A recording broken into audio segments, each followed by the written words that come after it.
comenzar, pero antes de comenzar les quiero presentar al expositor de esta jornada, quien ya ven en pantalla. Saludamos a René Bernal Mesina, publicista de profesión, cursando actualmente un magíster en neuromarketing en la Universidad de Barcelona. Cuenta con más de 18 años de experiencia ligado al mundo del marketing y a la publicidad en medios de comunicación y docencia. Bienvenido, René. Ahora les recuerdo que para quienes asistan a esta jornada se les entregará en los próximos días un certificado virtual de participación, el cual se les enviará a sus correos electrónicos.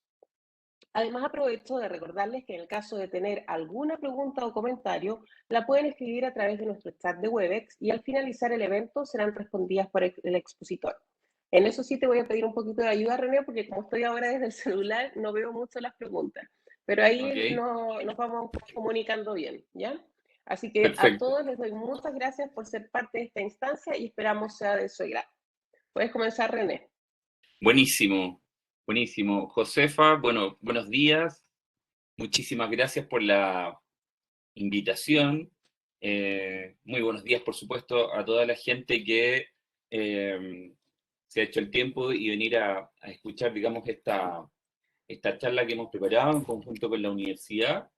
Eh, y bueno, fantástico poder compartir con ustedes esta tendencia que va cada vez más en crecimiento, ¿no? Eh, Voy a compartir entonces una presentación que he preparado para que podamos iniciar, digamos, esta charla. ¿Me confirmas, por favor, Josefa, que esto se vea bien? Sí, a ver, veamos. ¿Está ok? Perfecto. Sí, De pero ponlo todo. en modo presentación, porque en este momento lo estamos viendo como PPT. Ahí, perfecto. ¿Ahí está bien? Perfecto. ¿Me escuchan bien, no? Sí, súper bien. Súper. Bueno, nos colocamos el cinturón de seguridad entonces, ¿no es cierto? Para arrancar este viaje fascinante, digamos, que está ligado, ¿no es cierto?, a este órgano que muchos lo consideran el gran misterio del universo, ¿no? El cerebro humano, que pareciera ser que estamos recién aprendiendo algo de él, recién estamos eh, sabiendo cosas en los últimos años. Comprender el cerebro del consumidor es clave, así le hemos denominado a esta charla. Eh, y por supuesto, digamos que en este periodo que dure esta charla vamos a intentar tocar distintos temas que abordan una mirada más hacia el interior, ¿no es cierto?, de las personas o de los consumidores, ¿ok? Y voy a partir con esta pregunta que seguramente más de alguno se va a ir auto respondiendo y que puede ser tal vez al comienzo un poco impactante, un poco chocante, ¿no es cierto? Porque normalmente hablamos de enamorarnos en relaciones de pareja, etcétera, etcétera, ¿no? Pero hablar directamente de un enamoramiento hacia una marca, si hacemos un acto de honestidad en ese sentido, probablemente, digamos, todos hemos tenido cierta adicción o hemos tenido, digamos, un vínculo muy estrecho con no solamente una marca, sino que probablemente más de una marca, ¿ok? Y esta pregunta ya nos invita, digamos, a viajar hacia el interior, digamos, de cómo procesa una persona o un consumidor el acto propiamente tal del consumo, el acto propiamente tal de adquirir bienes o servicios, ¿no es cierto? Eh, y esta persona que está acá, eh, con esta máscara facial, digamos, y que se hicieron, digamos, masivas, eh, ya al poco andar de la pandemia, probablemente para muchos de los que están acá, eh, no tienen ninguna particularidad, ¿ok? Pero por supuesto que yo la coloco acá a propósito porque los quiero invitar a hacer el siguiente ejercicio de manera muy simple. ¿Cuánto costaba aproximadamente una de estas mascarillas faciales, digamos, de protección al comienzo de la pandemia, 8.000, 5.000 pesos. En el último tiempo me acuerdo haberlas visto como a 1.500 pesos cada una, ¿no es cierto? Una mascarilla de plástico, digamos, que por supuesto no nos protegía. Bueno, esta mascarilla que estamos viendo acá tiene una particularidad, ¿ok? Que es de una marca de alta gama o del distrito de lujo, digamos, eh, y que es una mascarilla de marca Louis Vuitton. Cuando llegó a Chile, esta mascarilla costaba 700.000 pesos. ¿Me escucharon bien? ¿Eh? 700.000 pesos costaba esta mascarilla y probablemente hay gente que en ese momento y ahora que yo lo estoy compartiendo con ustedes se preguntará, ¿y quién podrá pagar algo así por una mascarilla de este tipo? ¿No? Bueno, efectivamente hay mercado para esto. ¿Ok? ¿Por qué la gente asigna un valor o un significado, ¿no es cierto?, a las cosas de manera simbólica que hace que efectivamente el precio o la tarifa, ¿no es cierto?, quede absolutamente en el olvido y la gente esté dispuesta a pagar, digamos, por estos productos. ¿Dónde está la diferencia? ¿Cuál es el proceso? ¿Cuáles son los mecanismos cerebrales que se activan, ¿no es cierto?, y que impulsan a una persona a tomar una decisión por un producto A que vale infinitamente más económico, ¿no es cierto?, que este producto B, ¿ya?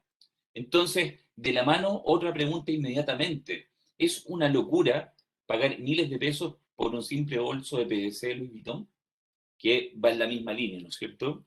Y que por lo demás dice ahí entre paréntesis, a propósito de hacer este acto de honestidad y entender si efectivamente nos hemos enamorado de una marca alguna vez. ¿Cuál es el proceso que lleva el ser humano eh, desde el punto de vista fisiológico, ¿no es cierto? Cuando una persona se enamora, y hablemos de lo más básico, ¿no? Se produce una cascada de hormonas, ¿no es cierto?, que liberamos, ¿no es cierto?, y que nos generan tremenda felicidad, ¿ok? Y ahí se activan, ¿no es cierto?, todos los sistemas de recompensa, etcétera, etcétera. Para efecto de la relación con una marca es exactamente lo mismo, ¿ya? Y por lo tanto, por eso hago esta relación o este paralelo, porque seguramente todos en algún momento hemos estado dispuestos ni siquiera a cuestionarnos el precio porque tenemos una conexión simbólica muy conceptual y que cada uno se lo otorga y corresponde en lo más profundo a cómo procesamos las percepciones en función de los distintos estímulos que las acciones de marketing nos impactan, ¿ok? Consideremos cualquier estímulo de marketing, todo aquello o todo aquel punto de contacto que tenga la marca con su audiencia, con su comunidad, ¿ya? Por lo tanto, podríamos decir que un estímulo de marketing viene siendo, ¿no es cierto?, desde un simple logotipo, la exhibición de una vitrina, el contacto que tenemos o la relación que tenemos a través del mundo virtual, en las redes sociales, es decir, como señalaba recién, todo aquel punto de contacto que tenemos con la marca, ¿ok? Y de ahí se desprende lo que se conoce normalmente como una love mark, ¿no es cierto? Que son esas marcas que adoramos en el fondo. Y ocurre justamente cuando no te importa si hay otras marcas más baratas o de mejor calidad en el fondo, ¿no es cierto? Uno prefiere quedarse con esa love mark, con esa marca que a uno de alguna forma lo ha flechado. Y para efecto de una relación amorosa, ¿no es cierto? Todos yo creo que nadie queda como al margen, todos hemos hecho alguna locura por amor, ¿no es cierto? Y si eso lo llevamos al mundo de las marcas, no estamos ajenos a eso. Si no, explíquenme ustedes cómo se entiende un acto irracional, absolutamente irracional o inconsciente, como queramos llamarle, cuando hay personas, y me disculpan si hay alguien aquí en la charla, ¿no es cierto?, que ha caído en la tentación de ir a hacer una fila para adquirir la versión del último iPhone, por ejemplo. ¿Ok? Y hay gente que en otros países incluso está dispuesta a pernoctar por conseguir esa última joyita, que con toda seguridad si uno se lo preguntara antes, ¿no es cierto?, si estaría dispuesto a hacer algo así para conseguir un aparato, probablemente en un acto absolutamente racional y con mucha templanza, las personas probablemente dirían que no. Pero cuando llega el momento de adquirirlo, ¿no es cierto?, se pierde toda esa racionalidad que le colocamos a las situaciones y simplemente nos desatamos y intentamos, por supuesto, buscar adquirir ese producto. Y por lo tanto, entonces, la neurociencia, como dice acá, ha demostrado cómo nos influyen las emociones y los sentidos, ¿no es cierto?, en el momento decisivo de realizar una compra. Por definición, los seres humanos somos seres emocionales, ¿ok? Por tanto, y esto, por supuesto que escapa y traspasa las fronteras del marketing en términos de el comportamiento humano como tal. Es decir, al mundo lo mueven las emociones, ¿ya? Un conflicto bélico termina por fuertes emociones, ¿no es cierto? Y todo lo que hacemos en la vida, en general, lo mueven las emociones. Claramente no somos plenamente conscientes de, eh, de lo que hacemos en el día a día. ¿Okay? Hay muchas cosas que efectivamente no las identificamos como tal porque son actos totalmente inconscientes. Y para efectos de el impulso de compra, y nótese así subrayado, impulso de compra, es el fiel reflejo de eso. Otro ejemplo claro, ¿no es cierto? Y ahora que estamos de algún modo volviendo un poquito como a esa realidad que teníamos antes, en algún modo, aunque aquí en Santiago acabamos de volver a la fase 3, pero cuando consideremos que, por ejemplo, ya vuelvan los eventos masivos al estadio, ¿no es cierto?, al Movistar Arena, etcétera, etcétera, ahí viene, digamos, este paralelo de alguna forma, ¿no es cierto?, que las personas que se hacen fans, por ejemplo, de una banda de rock o de un músico destacado, etcétera, etcétera, y hacen lo que sea, ¿no es cierto?, por pagar el ticket que esté más cercano a su artista favorito. 100.000, 200.000, 300.000 pesos, y cualquier otra persona que no tenga esa afinidad.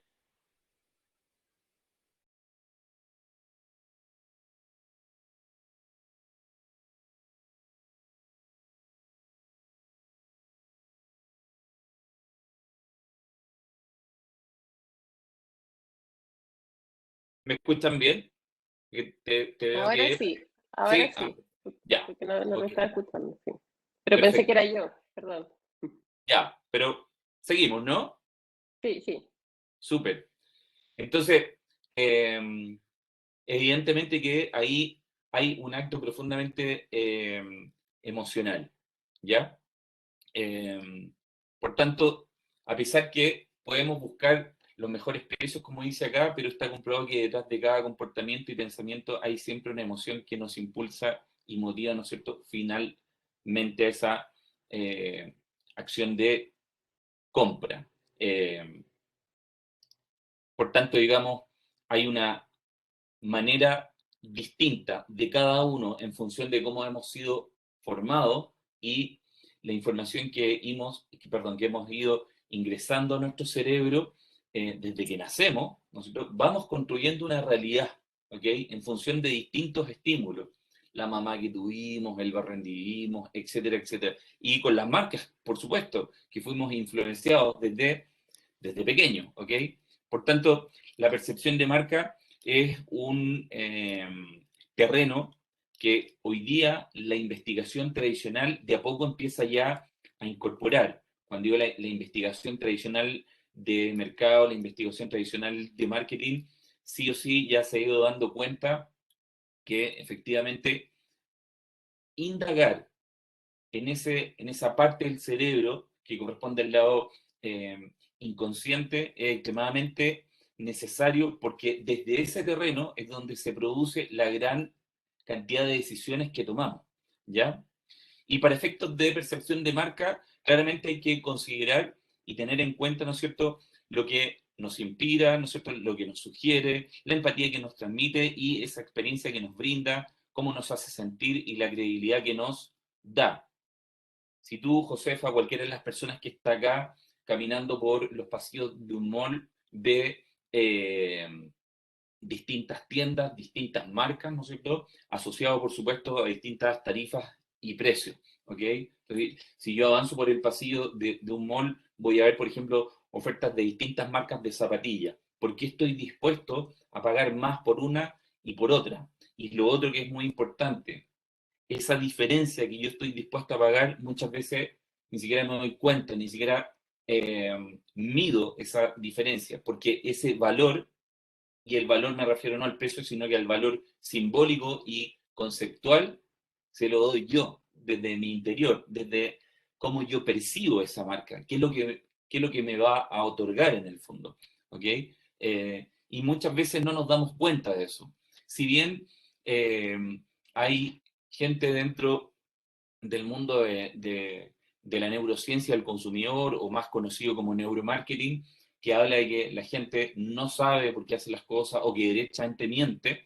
Yo la verdad que no estoy muy de acuerdo con eso, porque el solo hecho ya de mencionarle a una audiencia o a las personas que mienten al momento de comprar me parece que es un poco chocante. Sí, me parece más interesante desmenuzar de alguna forma, ¿no es cierto?, cómo son los procesos y los mecanismos cerebrales, ¿no es cierto?, que nos llevan y que nos impulsan a la acción de compra.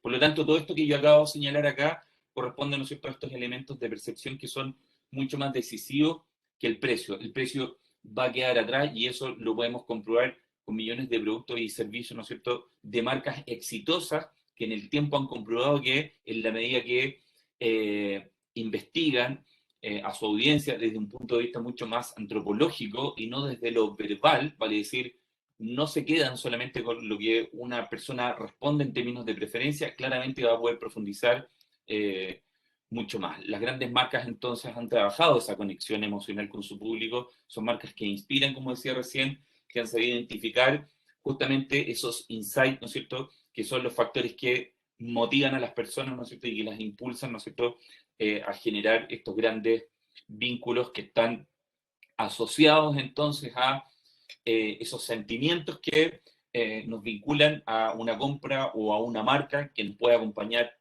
por mucho tiempo, deseos, problemas, necesidades, preocupaciones, creencias y valores muy ligados, ¿no es cierto?, a el trabajo que se desarrolla en función del desarrollo, digamos, de los insights, ¿ok?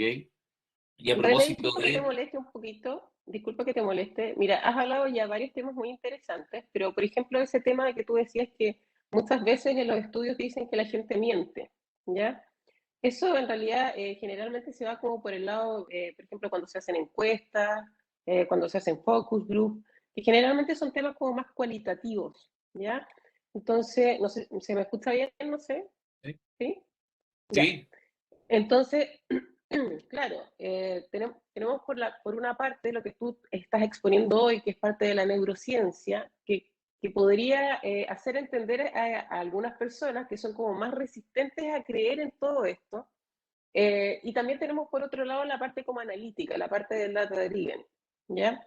Entonces, ¿cómo hacer incluso como a esa gente entender finalmente? Porque nosotros quizás como los del área de marketing o quizás las áreas más humanistas, tenemos una comprensión mayor y entendemos que estas cosas son efectivas, o sea, son ciencia. Pero sigue habiendo una resistencia, yo creo, y siento mucho, de parte como más de otras áreas de la empresa o de las organizaciones, por ejemplo, de las finanzas. Como que no creen mucho siempre en lo que dice marketing, como que tienen que ver como más números, más ciencia. ¿Cómo hacerlos a ellos entender todo esto que nos estás explicando? oye, una pregunta súper gatillante, diría yo, porque efectivamente, bueno, partamos de la base que la gente que trabaja en finanzas, administración, claramente tiene un desarrollo distinto en términos cerebrales, todos tenemos actitudes distintas, Uh -huh. y por lo tanto hay una explotación de un cerebro más lógico, del sistema 2 en el fondo, como dice Kahneman. Entonces, ¿qué es lo que ocurre ahí? Es que, en definitiva, con el tiempo y la tecnología, que va avanzando a pasos vertiginosos, pone a disposición la evidencia y responde justamente a eso que tú estás preguntando, porque cuando yo hablo de tecnología, efectivamente hoy día existen cascos, ¿no es cierto?, con sensores, ¿no es cierto?, electrocardiograma, los famosos head tracker, etcétera, etcétera, que ya no pasa por algo, digamos, en donde yo diga, oye, esta teoría deberíamos aplicarla porque dice que el ser humano, más que pensar, es un ser que siente. Ok, ya, pero eso es como la puerta de entrada, ¿no? Y más allá, ¿qué es lo que hay? Ok, bueno, podemos a la gente testear distintas acciones, en este caso de marketing, con tecnologías aplicadas, ¿no es cierto? Que ahí la verdad que las personas, como dices tú, de finanzas probablemente quedan en jaque, porque ni siquiera esto pasa por una encuesta. Bueno, Yo no no es le casi pregunto. no es así llama las de finanzas, igual hay otras áreas que también son bastante resistentes como a estas creencias. Por ejemplo, Hablemos hablemos de personas de pensamiento lógico. Que, claro, de sí, pensamiento más lógico, los exacto. ingenieros en general, por ejemplo. O sea, te digo que hay estudios que comprueban que una persona o un gerente de finanzas, hasta para comprar una retroexcavadora Caterpillar, eh, ha tenido, digamos, un acto profundamente emocional al momento de hacer clic o al momento de tomar la decisión, ¿no es cierto? Porque hay un montón de factores dentro de una compañía que tiene que ver con la seguridad, la familia, el bienestar, etcétera, etcétera, que uno no lo verbaliza. Y ahí, digamos, hay que hacer un stop que es súper importante y que apunta directamente a lo que tú estás diciendo, Josefa. Llevemos a las personas que tienen el pensamiento lógico y que, por ejemplo, un hecho que es muy local y que lo conocemos todos en nuestro país. ¿Qué pasó? ¿Qué pasó en las últimas elecciones primarias presidenciales? ¿Qué es lo que decían las grandes empresas que hacían los estudios, ¿no es cierto? Y que daban, ¿no es cierto? O que proyectaban un escenario absolutamente distinto a lo que ocurrió. Fue una sorpresa para todos lo que pasó después, ¿no es cierto?, con los candidatos que finalmente fueron elegidos. ¿Qué pasa con la gente entonces cuando declara una intención de voto, pero que después en el acto dice otra cosa? Hay una mala metodología, yo, ojo, no lo estoy afirmando, lo estoy cuestionando, ¿ok? Hay una mala metodología, la gente miente en realidad. ¿Qué es lo que ocurre en ese tránsito en el que yo digo, ¿usted prefiere A o prefiere B? Y la gente dice, yo prefiero A, pero finalmente compra B. Que eso fue lo que pasó, ¿no es cierto?, en las primarias presidenciales, ¿no es cierto? Una proyección o un resultado absolutamente distinto de lo que ocurrió. Entonces, es extremadamente importante tener en consideración que la gente, en el fondo, eh, compra, y ojo con lo que voy a decir, la gente compra con emoción y justifica con la razón, ¿ok? Claro. Entonces, efectivamente eso es así. Lo que pasa es que no lo podemos verbalizar, ¿ok? El lado inconsciente que tenemos justamente pasa por ahí. Y voy a poner un último ejemplo como para poder avanzar. Y este ejemplo que voy a colocar está dentro del terreno del marketing o fuera incluso de él. ¿Cuántas veces nosotros nos hemos encontrado con algún amigo o alguien de nuestro círculo cercano, un compañero de trabajo, alguien que conocemos hace mucho tiempo y conocemos súper bien sus actitudes, ¿ok? Y encontramos rara a esa persona. Y le preguntamos, ¿qué es lo que te pasa, Josefa? Te encuentro rara hoy día. Y tú me vas a responder, ¿sabes qué, René? Efectivamente me pasa algo, pero no tengo las palabras para explicarte lo que me pasa.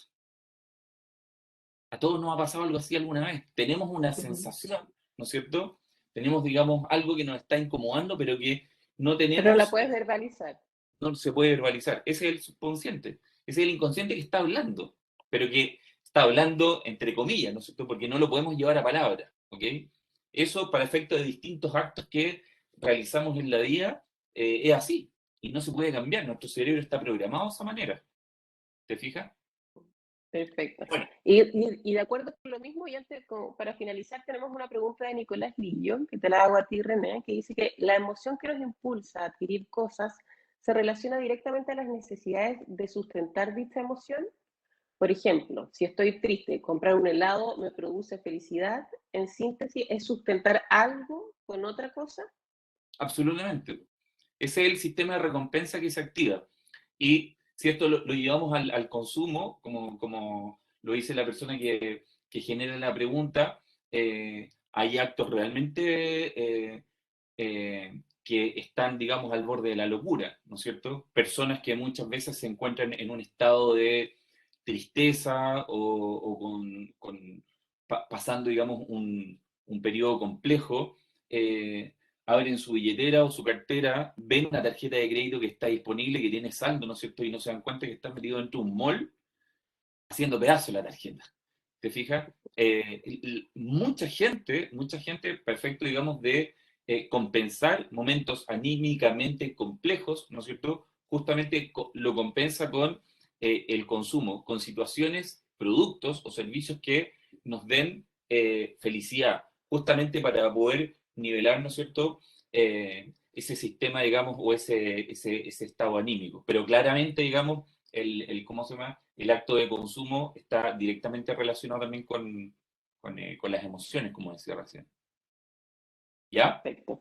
Bueno, a propósito Te dejamos continuar. ok, gracias. A propósito de seguir hablando de las percepciones, ¿no es cierto? Que es algo que a mí me vuela la cabeza, en realidad siento que es un tema muy central dentro de cómo se ha ido desarrollando esta tendencia a la neurociencia del consumidor, o más conocido como neuromarketing. Dice que cada individuo cuenta con experiencias propias, y eso está claro. Todos nos formamos y crecemos de una manera distinta, ¿ok? Maneras únicas que modifican el significado final de ese mensaje. Por lo tanto, cuando una marca elige un medio determinado, un medio tradicional o digital, eh, lo elige no al azar, porque sabe que a través de ese medio puede conversar y conectar con su audiencia. Y si en esa audiencia hay otras personas que no corresponden a su comunidad, por decirlo de alguna forma, claramente no entiende el mensaje. Por eso, por ejemplo, recién colocaba, cuando comenzábamos, esa marca de lujo, donde hay gente que probablemente se debe cuestionar y decir, hay gente que está absolutamente desquiciada, ¿no es cierto?, de pagar 700.000 pesos por una máscara facial, pero efectivamente es así, ¿ok? Y al revés, ¿no es cierto? Hay otros mensajes que efectivamente ni siquiera nos generan cierta afinidad por, eh, por, eh, por las palabras que utilizan, por las imágenes que utilizan, pero se entiende que en el fondo nuestro cerebro procesa esa información y conectamos con esa información en función de cómo hemos ido creciendo y los estímulos que hemos ido incorporando en nuestro cerebro a lo largo de nuestra vida. Esta frase a mí me encanta, Josefa, y dice que no vemos el mundo como es, lo vemos como somos y de acuerdo al filtro que le colocamos. Y claramente es así, ¿ok? De hecho, lo que estamos viendo ahora no es real, ¿ok? Porque se dice que efectivamente lo que está allá afuera, lo que yo estoy viendo por mi ventana, lo que yo estoy viendo acá, etcétera, etcétera, es solamente una ilusión y es nuestro cerebro el encargado de construir esa realidad, ¿ok? En función de la información que se ha ido eh, incorporando a lo largo de nuestra vida, esas creencias, los paradigmas, las reglas, los juicios. Y lo más importante, y tal vez lo peor de esto, son los prejuicios, ¿ok? Estamos llenos de prejuicios, Sí. absolutamente. Rechazamos o aceptamos en función de justamente esas creencias, que esas creencias están muy vinculadas, ¿no es cierto?, a esos prejuicios que muchas veces nos hacen perder tremendas oportunidades porque justamente somos prejuiciosos. Nos dejamos llevar por la apariencia, por cómo se escuchó, por cómo se ve, etcétera, etcétera. Y no nos abrimos a la posibilidad de vivir nuevas experiencias muchas veces, ¿no? Entonces, René, René, ¿y cómo lo hacemos ahí, por ejemplo? Porque nosotros finalmente creamos servicios y productos, pero desde el área del marketing, pero cuando tenemos tantas creencias, tanta diversidad de paradigmas, tanta diversidad de reglas o juicios como tú pones en esta lámina, ¿cómo se hace finalmente como para llegar a un consenso o para hacer un distinto tipo de segmentación? ¿Cómo se puede hacer ahí? yo creo que hoy día, Josefa, me parece que la, la forma está a la vuelta de la esquina y tiene que ver con invertir permanentemente en una escucha y en una observación de nuestro segmento. No basta con hacer estudios de mercado una vez al año, sino que hacer efectivamente un estudio profundo y permanente de cómo se comporta nuestra audiencia, porque ojo, hay algo que es sumamente importante. Hoy día la gente no quiere que le vendan. La gente no quiere que le vendan, quiere ser inspirada. ¿Te fijas?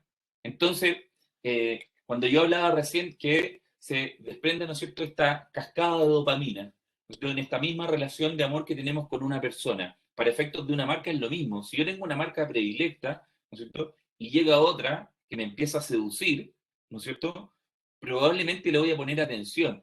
Y si esa otra marca entiende y sabe leer mis códigos para poder seducirme, con toda probabilidad se va a generar un efecto ancla, perdón, un efecto grúa, ¿no es cierto? Y me va a llevar y me voy a cambiar. O sea, por eso siento yo que de alguna forma este concepto de la fidelidad, ¿no es cierto?, de marca se ha ido un poco perdiendo, ¿ok? Porque la gente hoy día premia justamente eso, quien los inspira, ¿ok? Porque cuando yo digo la gente no quiere que le vendan, efectivamente eso es así.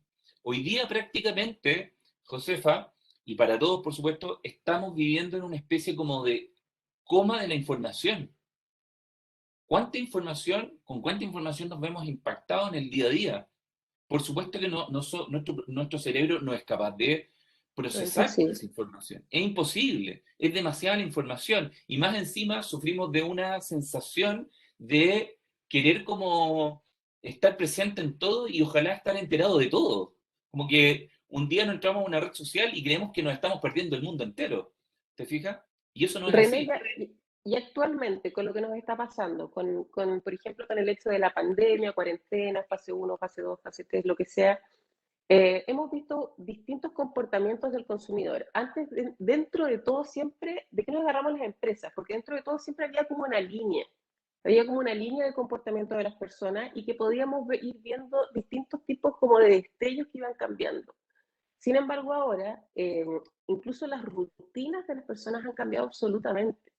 Entonces, para Ujú, los que estamos de la parte de una organización o de una empresa, estamos ciegos finalmente a lo que realmente quieren los clientes, ¿ya? O las personas o los consumidores en sí, qué es lo que quieren finalmente. Entonces, ujú. ¿y qué tipo de qué forma nos puede ayudar el neuromarketing? Y ya vamos con una pregunta a Paulina Salazar, que está muy Bueno, atenta. eso que tú estás comentando, Josefa, está un poco de la mano con lo que yo mencionaba recién. Ujú. El ímpetu o la necesidad de generar estudios o microestudios con mayor frecuencia para ir entendiendo los distintos cambios y cómo va mutando de alguna forma el interés de los consumidores. Por ahí pasa, porque efectivamente lo que dices tú, el consumidor de hoy o las personas que hoy consumen, a mí la verdad que el concepto como de consumidor propiamente tal no me gusta mucho, ¿ah? Siento que es un Persona, vamos concepto por persona. absolutamente, es cuando yo escuchaba hace un tiempo atrás algo que me hizo todo el sentido y que decía que si las marcas no saben tratar con personas, difícilmente van a poder saber tratar con consumidores. ¿Te fijas? Ante todo, somos personas, no somos consumidores, ¿ok? Entonces, desde mi mirada, siento que no, porque por lo demás, por otro lado, ya se ha generado una conversación hace un buen rato y que habla justamente de la humanización de las marcas, ¿ok? Porque las marcas, evidentemente, no se trata de los arquetipos, de otorgarle una personalidad, un espíritu, ¿no es cierto? Que tenga, la marca tiene una actitud frente a la sociedad, etc. Ya hace rato venimos hablando esto del propósito de las marcas, etcétera, etcétera. Claro. Entonces, claramente no es un discurso que está en el aire, no. El eje del mundo se corrió para siempre después de la pandemia y por supuesto que las marcas tienen un rol socialmente hablando extremadamente importante. Entonces, no es solamente un discurso en el papel, no. Hay que comprobarlo, hay que hacerlo, hay que demostrarlo. Y ahí la sociedad, en función, digamos, de cómo se mueve cada cultura, es extremadamente importante. Súper importante la investigación, la escucha y la observación permanente. ¿Ya? Perfecto, René. Ahora vamos con una pregunta de Paulina Salazar que dice, si hay intención de compra, pero no se concreta, ¿qué hacer ahí? ¿Qué estrategia usar con esos indecisos o curiosos? Dice. Bueno, ahí probablemente tenemos que profundizar mucho más porque la pregunta que hace eh, me hace recordar de una experiencia de una inmobiliaria donde, por ejemplo, efectivamente se hacían ese cuestionamiento, ¿ok? Una inmobiliaria que tenía un proyecto en X parte acá en Santiago, me decían, René, estamos vueltos locos, me decía, porque hacemos un check completo al proceso de compra. Entonces me decía, mira, le preguntamos a las personas, dentro de los conceptos más importantes, para poder como completar el ciclo y se genere una ecuación que sea perfecta y que finalmente decante en que la persona compre, ¿ok? Entonces, ¿cuál era esta lista? ¿Le gusta el departamento? Sí. ¿Le gusta la ubicación? Sí. ¿Los metros cuadrados? Sí. ¿El color? Sí. ¿La vista? También. ¿El precio? Ok. Está redondo. ¿Y cuál es el acto siguiente? Que compre. Entonces me decían, y no compran, me decían. Y no compran. Entonces, si tú le preguntas a una persona, ¿te gusta todo el producto, las cualidades, la forma, los colores, etcétera? Sí, me gusta todo. Ahí opera la caja negra, ahí opera el inconsciente, que tú dices, bueno, ¿qué hay ahí adentro entonces? Si me dice que todo le gusta, ¿por qué no lo compra? ¿Ok? Y volvemos a lo mismo de recién, ¿ok? Ahí es donde ya uno tiene que empezar a hilar fino, ¿no es cierto? Y claramente las marcas tienen que empezar a invertir derechamente en estudios de laboratorio, ¿ok? Hacer estudios de lo que ya se habla en muchos países de el marketing científico propiamente tal. En varios países ya se ha dejado hablar de neuromarketing y se habla derechamente de marketing científico, ¿ok? O sea, aplicar tecnología, máquinas, ¿no es cierto?, que puedan medir nuestras pulsaciones, nuestra transpiración, los mecanismos o qué zonas del cerebro, ¿no es cierto?, se activan o se iluminan más en función de estos distintos estímulos. Probablemente y con toda seguridad, porque no hay exactitud y eso es súper importante, ¿ok? Eh, hay ciertos gurús por ahí que dicen que hay plena exactitud o que existe un botón de compra. Eso es absolutamente falso desde mi punto de vista. El día que existan máquinas que puedan leer el cerebro, ¿no es cierto? Y entender, digamos, qué es lo que están pensando las personas, me parece que cerramos la cortina, bajamos todo y lo dejamos hasta acá nomás, porque me parece extremadamente delicado eso. ¿Okay? Claramente el neuromarketing nos va a ayudar a poder presumir, nos va a entregar mucha más información que los estudios tradicionales de información, de investigación. Ojo con esto, ¿eh? No quiero decir que los estudios tradicionales no sirvan, en ningún caso entregan información súper valiosa, pero pueden hacer un match muy rico, ¿no es cierto?, en términos de la información que se pueda conseguir, cómo se puede hacer ese cruce de información, nos puede entregar eh, respuestas detonantes para, por ejemplo, la pregunta que hacía recién la persona, es decir, si un probable consumidor declara que le gusta un producto completamente, qué es lo que pasa más allá y por qué finalmente no decide adquirirlo, ¿ya? Eh, entonces, para continuar, dice acá que en el terreno de las percepciones todo está absolutamente enraizado. Entonces, se habla hoy día de un sistema 1, un sistema 2, el sistema límbico, etcétera, etcétera. Ujú. Y la verdad que para efectos de conexiones neuronales y de cómo trabajan esos estímulos en nuestro cerebro está absolutamente cruzado. Todo tiene que ver con todo en el fondo, ¿ok? Vamos de alguna manera abriendo pequeñas cajitas de recuerdo, ¿no es cierto? Y las vamos anclando a lo que vamos viviendo en el presente. Tenemos esta memoria corta y esta memoria, ¿no es cierto?, de largo plazo que dice que, por ejemplo, cuando vamos pasando por afuera de un restaurante, por ejemplo, y nos llega un aroma, ¿no es cierto?, a un plato de comida, se enciende una cajita, perdón, se abre una cajita, ¿no es cierto?, de muchos años atrás, cuando nuestra mamá nos cocinaba o cuando íbamos a la casa de un amigo y sentíamos ese olor particular que no existía en ninguna parte más, ¿ok? O sea, en la casa de un tío, de un abuelo, ¿no es cierto?, uno asociaba el aroma o el perfume de una casa que era un perfume único, o sea, este olor está solamente acá, ¿te fijas? Y tiene que ver justamente con eso, de cómo vamos, en el fondo, almacenando información de grandes recuerdos que, ojo, se anclan a nuestra memoria porque justamente han generado una profunda emoción en ese momento. Se dice entonces que toda gran emoción está asociada siempre a un gran recuerdo, ¿ya? Pero bueno, vamos a una definición un poquitito más profunda de qué son las percepciones y cómo se construyen, ¿ya? Entonces, dice que en el fondo las percepciones es un mecanismo mediante el cual, ¿no es cierto?, una persona interpreta, organiza y filtra diferentes estímulos para construir una imagen significativa, coherente con el mundo, que es un poco lo que venía ya comentando hace un rato atrás, principalmente con la interpretación que le damos y que tiene que ver mucho con cómo nos hemos visto influenciados a lo largo de nuestra vida, en función de cómo hemos ido creciendo y de las personas que son importantes para nosotros. Y algunos componentes de la percepción tiene que ver justamente con este microespacio, que son microsegundos, y que le llamamos sensación. Posterior a la sensación va a venir la emoción, y posterior a la emoción va a venir ya la construcción de un sentimiento propiamente tal, que es ya cuando algo trasciende en el tiempo. Sin embargo, una sensación es algo mucho más corto, ¿ok? Pero es una muy buena señal para una marca cuando se empieza, digamos, a despertar estas sensaciones, ¿no es cierto? Es la reacción directa de los órganos sensoriales, dice acá, o estas ventanas sensoriales, ojos, oídos, ¿no es cierto? Tacto, etcétera, etcétera. La sensación entonces estará condicionada a la calidad de los receptores sensoriales, ¿no es cierto? Y a la intensidad del estímulo, ¿ok? Se habla muchísimo entonces de que la primera impresión es clave, ¿ok? Para poder impactar, ¿ok? Eso es extremadamente importante. Entonces, por eso que coloco acá que cuanto más fuerte sea el estímulo inicial, ¿no es cierto?, mayor será la intensidad necesaria para que el segundo estímulo sea, se perciba diferente. Y esto también tiene que ver con lo que mencionaba hace un rato. Cuando hay una marca líder, ¿ok?, en el mercado y intenta entrar lo que técnicamente en marketing se llama una marca retadora, ¿no? Vale decir que quiera destronarla, ¿ok?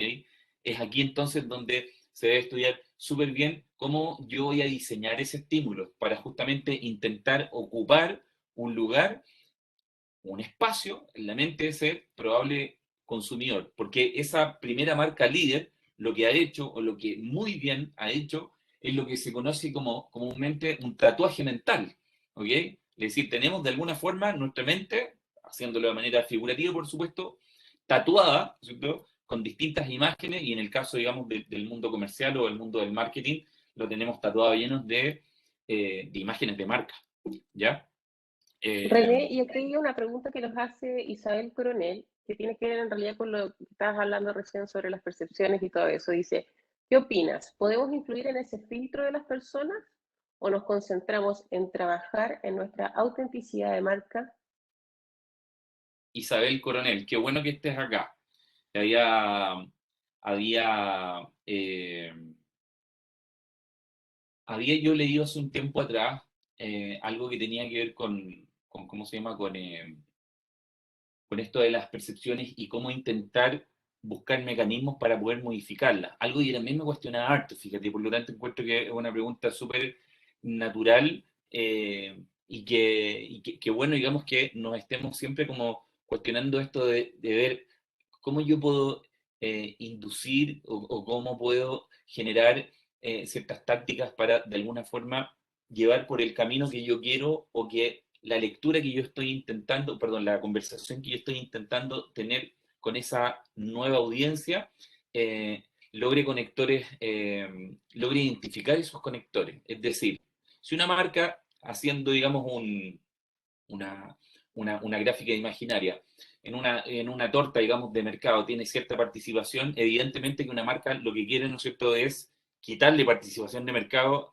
a la marca competidora, directa o indirectamente hablando. ¿Cómo yo logro entonces diseñar nuevos conectores para poder ampliar esa torta en el mercado? Bueno, tengo que ir a ver, ¿no es cierto?, probablemente cómo yo diseño nuevos insights para poder conversar con esa nueva audiencia. Vale decir, uno de los trabajos y de los desafíos que tienen los publicistas es justamente modificar esas percepciones, ¿ok? Entonces, cuando una marca ha logrado levantar clientes, ¿no es cierto?, y llevárselos a su favor, justamente está haciendo eso. ¿Y cómo se hace en el fondo? Bueno, es intentando profundizar en qué o cuáles son los elementos que inspiran a esas personas. ¿Por qué antes no se fijaron en nuestra marca? Había algo que aparentemente no estábamos logrando tener afinidad. Eh, por supuesto que es un trabajo que amerita, digamos, una profunda observación, como decía yo recién. Probablemente esas personas que no se han fijado en nuestra marca o que por conceptos de percepción, ¿no es cierto?, no han logrado conectar con nosotros, es porque justamente no hemos puesto sobre la mesa códigos que generen justamente esta conexión para que puedan como, para que podamos de alguna forma modificar esas percepciones. Y una manera de eso, a propósito de esto que yo estoy mostrando acá, la forma en que interpretamos el mundo está condicionada por nuestra estructura lingüística. O sea, claramente, y queramos no aceptarlo, vivimos de alguna forma de manera segmentada, ¿ok?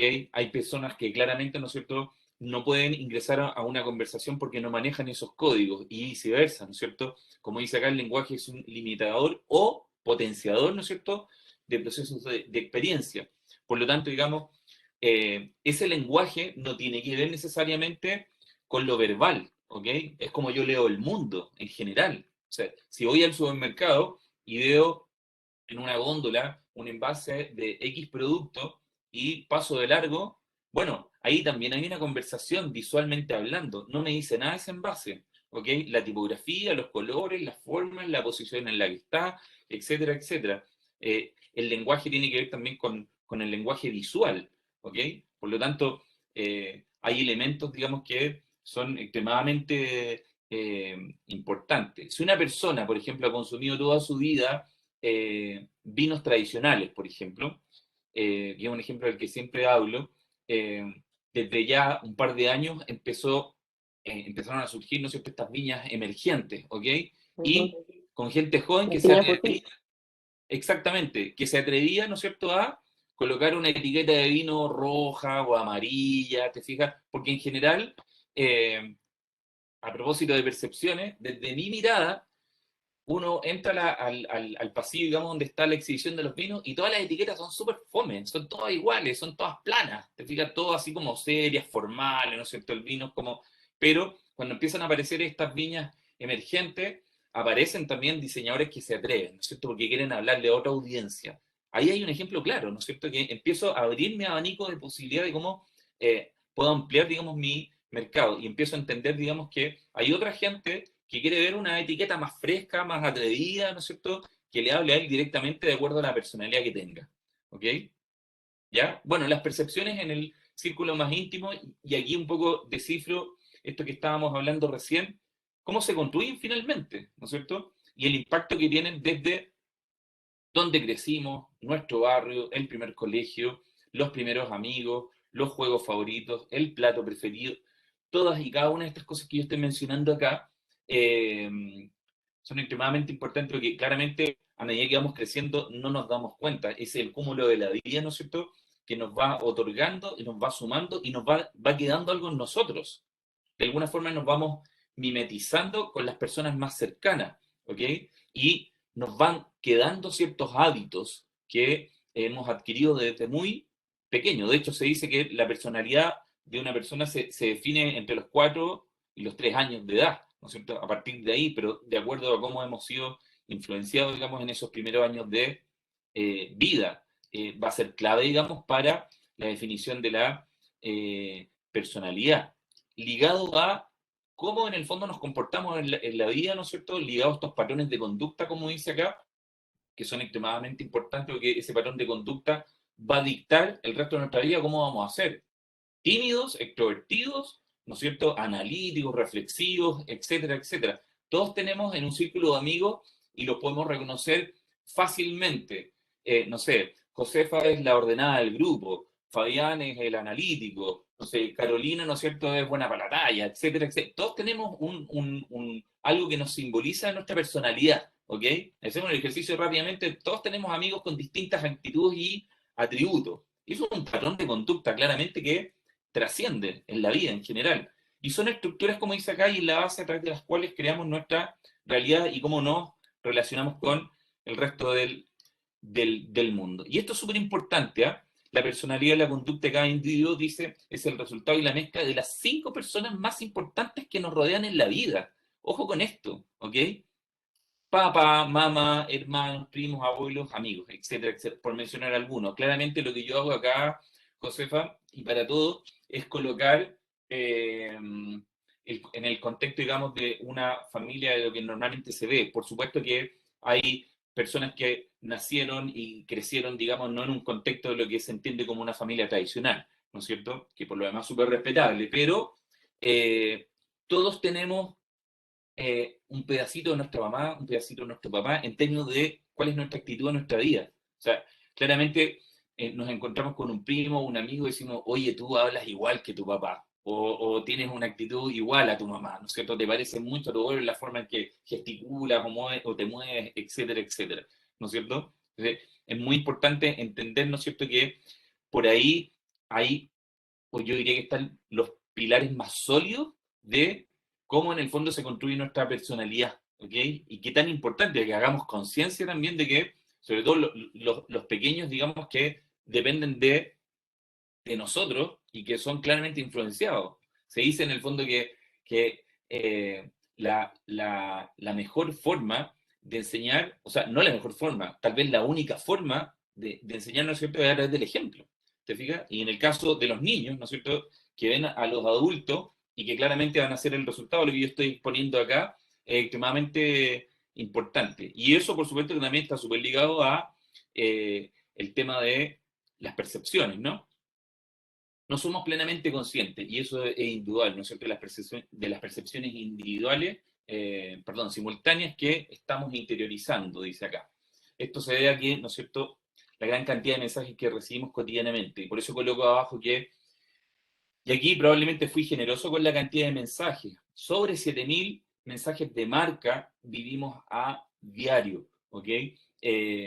Entonces, es tan importante entender ese viaje que hace un mensaje de marca en nuestro cerebro que no dura más de medio segundo, ¿ah? Entre que lo vemos y lo procesamos. Es extremadamente importante. O sea, como para dar un dato, el 70% de la información que consumimos las personas a través de nuestras ventanas sensoriales es a través de nuestra vista. El 70% de la información. Somos seres visuales, por definición. ¿Ok? ¿Ya? Y detrás también hay una explicación. El nervio óptico conectado al tejido cerebral, por ejemplo, es 25 veces más rápido que el nervio auditivo. ¿Ok? Por lo tanto, la información que procesamos a través de nuestro ojo es extremadamente importante. Por eso yo recién hablaba que los distintos puntos de contacto que tenga una marca en su primera impresión con un cliente es extremadamente importante. El ojo humano en un segundo puede sacar aproximadamente 600 fotografías, una cosa es el segundo órgano más complejo que tenemos los seres humanos después del cerebro. Así que mucho ojo con el ojo, ¿ya? Y esa imagen que yo coloco al lado, que es una imagen que todos conocemos, pero que la conocemos habitualmente al revés, ¿no es cierto? Es una campaña a propósito de las percepciones, y mira qué loco lo que voy a decir acá, cómo las percepciones también pueden traicionar a las marcas, ¿ok? Lo que hizo McDonald's, esto fue en Los Ángeles, California, hace un par de años atrás, lo hizo justamente para celebrar el Día de la Mujer en ese estado, en Estados Unidos, ¿ok? Dio vuelta a la M, ¿no es cierto?, para colocar, ¿no es cierto?, la W de woman, ¿ok? Y recibió una cantidad de críticas impresionantes porque la gente lo interpretó como que ahí veía, ¿no es cierto?, un busto de una mujer, o veía, qué sé yo, las nalgas de una mujer, o sea, veían otra cosa, ¿te fijas? Y recibió un montón de críticas en función, digamos, de esta acción que hizo. Y probablemente a quien se le ocurrió, claramente lo percibió de una manera muy diferente y con una intención generosa de homenajear, ¿no es cierto?, a todas las mujeres que trabajaban en las tiendas de McDonald's. Entonces, eh, la forma en cómo percibimos, la verdad que es algo que amerita, digamos, un trabajo permanente. Y aquí en Chile también hemos tenido, digamos, diversos casos en el último tiempo, como qué sé yo, el caso de Como el de Chiquita, Falabella. o el de Falabella, o el caso Choquita, o el caso Carosi, etcétera, etcétera. Y siempre estamos viviendo cosas así porque hoy día la información vuela en un segundo, ¿ok? Y la gente está empoderada, y está bien que sea de esa manera, ¿no es cierto? Para que las marcas sepan que ya las cosas no se hacen como se hacen antes y que están siendo súper cuestionadas siempre. O sea, en el fondo hay que hacer las cosas bien, ¿te fijas?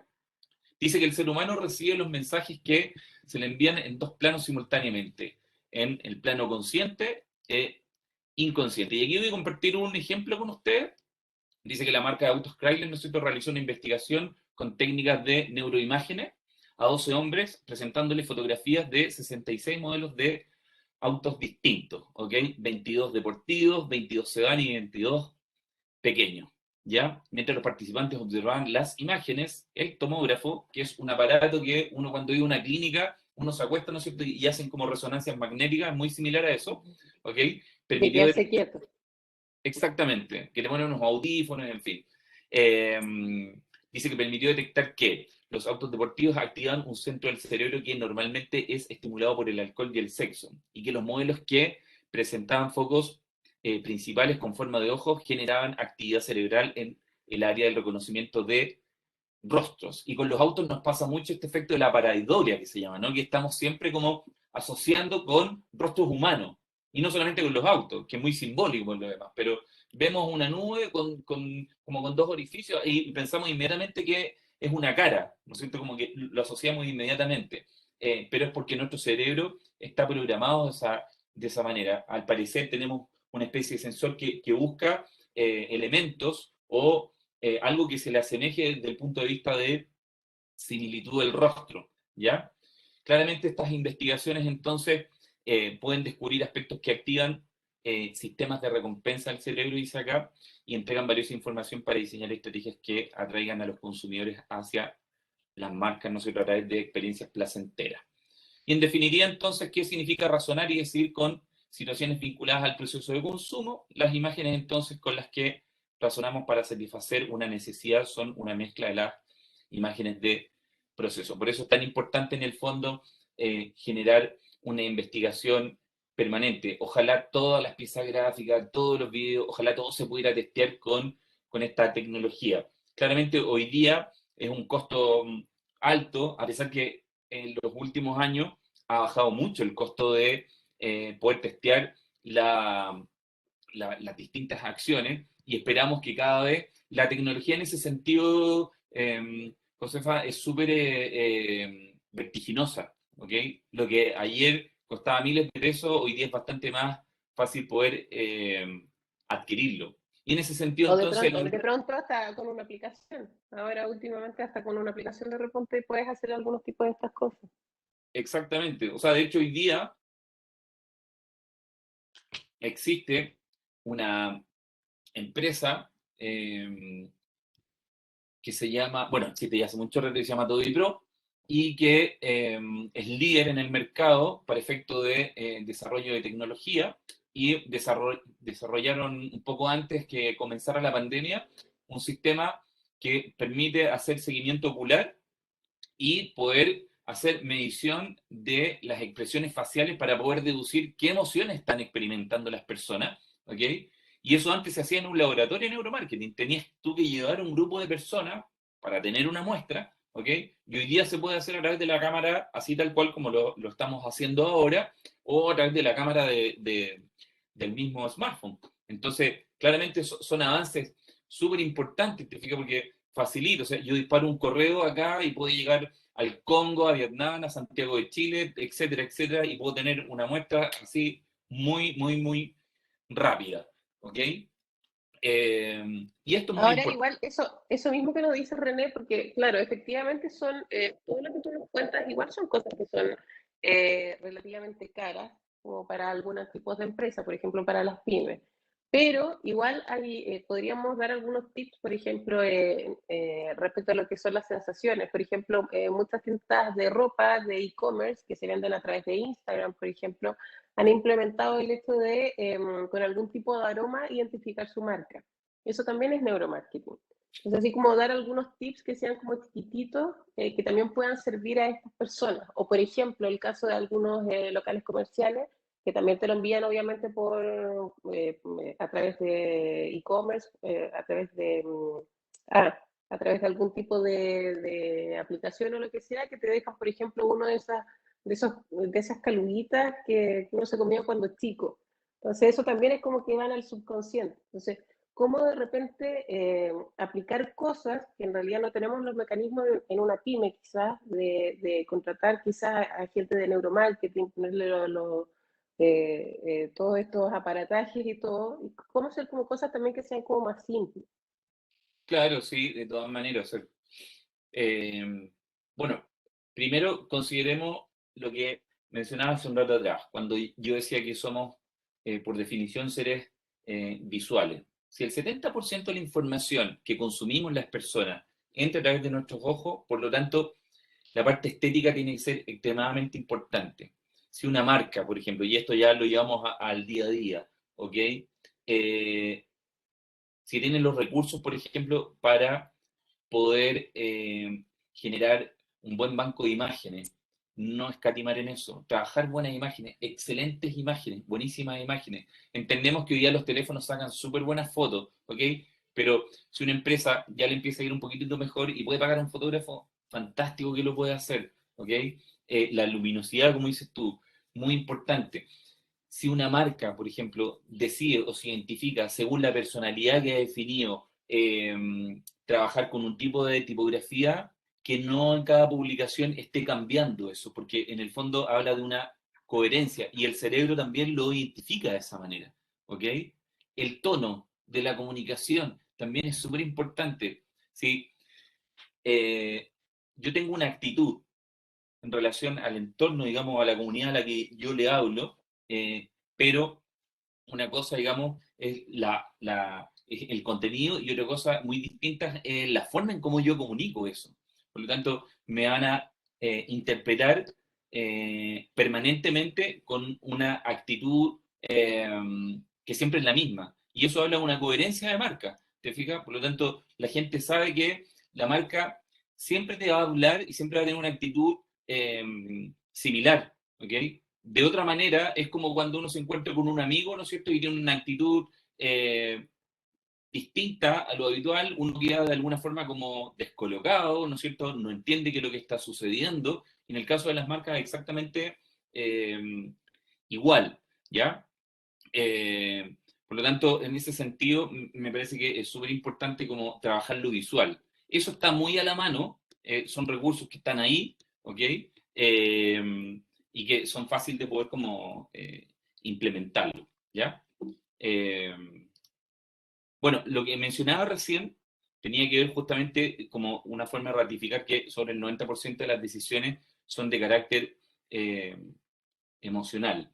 Daniel Kahneman, que seguramente lo han oído escuchar, un destacado psicólogo, ¿no es cierto?, descifra este sistema, sistema uno y sistema 2, ¿no es cierto?, donde yo de alguna forma hago esta analogía, ¿no es cierto?, un poco mencionando lo que hablábamos al inicio, Josefa, y dice que el sistema uno, ¿no es cierto?, es rápido, instintivo, emocional y subconsciente. Pero es una ventana que cuesta mucho entrar, que es una caja negra, como dicen muchos, ¿no es cierto? No hay, digamos, una forma o una sola ruta de poder descifrar todo lo que ocurre ahí adentro, tal como preguntaba una persona recién, que una persona llega a una tienda y encuentra un producto que es fascinante, le encanta, le acomoda la forma, el precio, todo, ¿no es cierto? Pero finalmente no lo compra, es en esa ventana oscura que estamos viendo ahí, es donde tenemos que trabajar. ¿Por qué? Porque tal como decía la slide anterior, el 90% de las decisiones son de carácter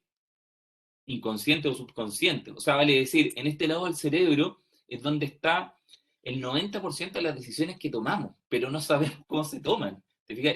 Es muy difícil poder descifrarlo. Hay cierta lectura que se puede deducir de ahí, pero no es algo parejo y que sea para todo el mundo. ¿Ok? Y por otro lado, ¿no es cierto?, está el lado lógico, ¿no es cierto?, en el sistema 2, el lado más lento, más reflexivo, más lógico, más consciente por el que creemos que tomamos la gran mayoría de las decisiones, pero en realidad es al revés. En este terreno o en esta ventana que aparece esta ampolleta y que es justamente donde sí podemos ver, solamente aquí tomamos el 10% de nuestras decisiones. ¿Y por qué aparece esa ampolleta y por qué aparece esa ventana abierta? Es porque justamente las personas se abren, ¿no es cierto?, a mostrar ese lado de su cerebro a través de lo verbal, que es lo que nos declaran en el fondo, ¿ok? A través de una encuesta, un focus group, etcétera, etcétera. ¿Ya? Y finalmente, digamos, quiero dejar súper claro para quienes, por supuesto, no todo el mundo tiene por qué saber qué es lo que es neuromarketing y por eso lo dejé para el final, ¿no es cierto? Como una acotación, ¿no es cierto? Es la actividad básicamente que reúne la práctica del marketing con recursos de la neurociencia. Eso es, ¿ok? O sea, tomar recursos elementales de la neurociencia, ¿no es cierto?, para entender cómo opera en el cerebro de las personas. Unir, ¿no es cierto?, neurociencia con neuromarketing implica que en el fondo eh, me profundizo, ¿no es cierto?, para entender cómo opera la neurociencia respecto de las distintas funciones eh, que operan, digamos, nuestro sistema. Y, por supuesto, que no podía dejar esta pregunta de lado, ¿no es cierto?, de qué es lo que es el marketing y por qué nos limita en el fondo. Porque cuando digo por qué nos limita es porque también, y aquí yo quiero tal vez escarbar en un terreno que es un poco delicado, pero que me parece que es súper necesario hacerlo, ¿ok? Y por eso pongo esta bofetada, porque a estas alturas preguntarnos qué es lo que es marketing, probablemente todos lo saben, ¿no es cierto? Pero entonces, si lo tenemos tan claro, ¿por qué siguen fallando o por qué siguen habiendo campañas fracasadas? ¿Por qué sigue habiendo, ¿no es cierto?, en el fondo, pérdida de inversión? Hay un montón de plataformas, revistas, información que habla de una campaña ganó un Cannes o ganó un premio en X país o fue la campaña que más vendió o la más exitosa. Nadie hace una lista de las campañas fracasadas. También tenemos que Pero ser igual se honestos. llevan registro. Se cree más o menos que es el 80%. Hay unas peores que otras, que Hay, fracasan hay, peor, pero pero me parece que ahí nos falta dejar de mirarnos el ombligo y ser más honestos en ese sentido de decir, sí, también nos equivocamos y nos efectivamente. equivocamos y no poco, ¿te fijas?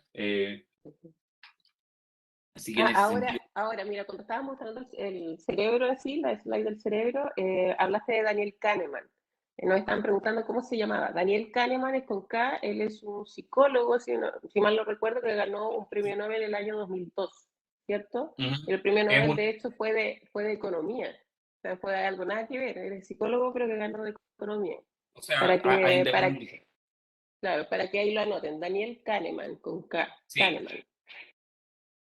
eh, él es un israelí estadounidense, en mezcla de esas dos Ujú. nacionalidades. Y busquen también a Paul Ekman. Paul Ekman, así todo el como se dice. Paul Ekman, E-K-M-A-N. Paul Ekman. Paul Ekman fue quien desarrolló ¿cómo se llama? La tecnología, o sea, no la tecnología, sino que la teoría de las 6 emociones universales que experimentamos los seres humanos. Yo recién hablaba de esta tecnología que podía de alguna forma detectar a través de las expresiones faciales eh, las emociones que experimentan las personas. De hecho, había una serie un tiempo atrás en Netflix que se llamaba Miénteme y que Paul Ekman asesoró a todo el equipo científicamente para el desarrollo de esa serie. Entonces, para ir cerrando, dice acá cómo generar un marketing más poderoso y más eficiente, ¿ok? Bueno, es importante entonces incorporar esta disciplina que se conoce, digamos, como neuromarketing, ¿ok? Y que en el fondo puede definirse, como dice acá, como una disciplina avanzada que va en permanente crecimiento, ¿no es cierto? Y que puede indagar justamente como en inteligencias de mercado, en diseño de productos, precios, branding, etcétera, etcétera. Yo siempre hago la semejanza de lo que pasaba, Josefa, tú seguramente te acordarás cuando hace, no sé, 18 años atrás o un poquito más tal vez, se empezó a hablar de marketing digital y la gente lo miraba Sí. como que están hablando en chino mandarín, ¿no? ¿No es cierto? Hasta hace Eh, poquito en todo caso. Mira, y es un poco lo que pasa hoy día con el neuromarketing, a pesar que cada vez se hace más masivo, de hecho, ahora en los primeros días de noviembre se desarrolla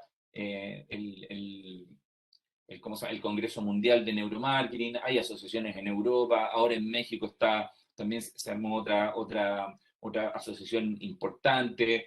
Se va ampliando el mercado en ese sentido. Y aquí dijo algunas respuestas, digamos, o algunas preguntas, mejor dicho, a cosas que anteriormente uno siempre se había preguntado, ¿no es cierto? Cómo manejar, digamos, ciertos estímulos para, en el fondo, contener, digamos, perdón, qué estímulos se debe contener en un comercial para lograr mayor grado de impacto, o cuál debe ser, ¿no es cierto?, el nivel de repetición en cada medio para que una campaña sea efectiva, etcétera, etcétera. Cosas que antes siempre se estaban preguntando, y uno, en el fondo, lo que hacía, o lo que hacía normalmente la industria, era como un poco jugar a estimar, intentar apuntarle, intentar como a presumir, ¿no es cierto?, que en función de la frecuencia podía ser más efectivo, etcétera, etcétera. ¿Ya? Y claramente esto nos va a facilitar, como dice acá, la comprensión de las verdaderas necesidades que motivan o que inspiran a las personas a adquirir productos o eh, servicios. ¿Ya? Un poco lo que aporta la neurociencia desde el punto de vista de la información, que yo diría que es lo más importante, y desde el punto del desarrollo también de la tecnología, ¿ok?